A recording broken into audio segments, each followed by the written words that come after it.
Ce qui se passe aussi, c'est que l'Afrique était la première puissance militaire à l'époque. À l'époque, l'Afrique était une puissance militaire qui faisait trembler. À l'époque aussi, l'Afrique dominait le monde également par ses connaissances scientifiques. C'était de l'Afrique que venait toute la connaissance. Les Égyptiens ont été les premiers astronomes, ont été les premiers à jeter les bases de nos sciences modernes. Venait également de l'Afrique. C'était aussi une époque où l'Afrique accueillait les réfugiés. Aujourd'hui, on pense que l'Afrique, c'est le pays qui envoie plutôt des réfugiés. Mais à l'époque, l'Afrique accueillait les réfugiés.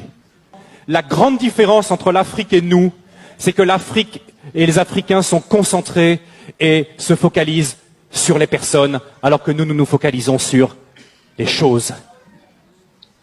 Et le retour, souvent, quand je reviens du Sénégal et que je reviens en Europe, et ma femme a le même sentiment que moi, c'est le matérialisme qu'on retrouve ici, l'attachement passionné aux objets, aux choses. C'est quelque chose qui finit par nous blesser.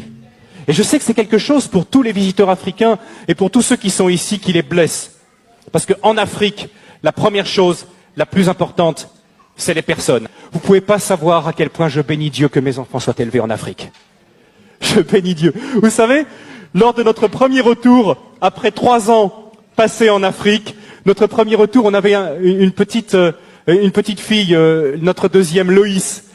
Je crois qu'elle avait 2 ans. Et quand elle venait ici en Alsace, elle passait son temps comme ça, à lever les mains. Quand elle voyait les gens, elle levait les 2 bras comme ça.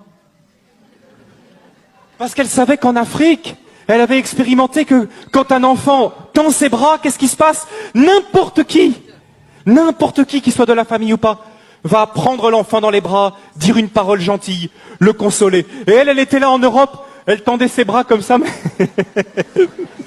c'est pas la même chose ici. C'est pas la même chose.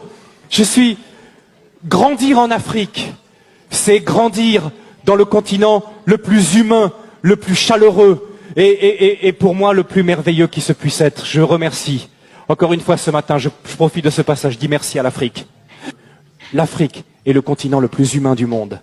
Alors bien sûr, chez nous, ça nous a apporté beaucoup. On a le développement, on a les machines, les voitures, on vit plus longtemps, on est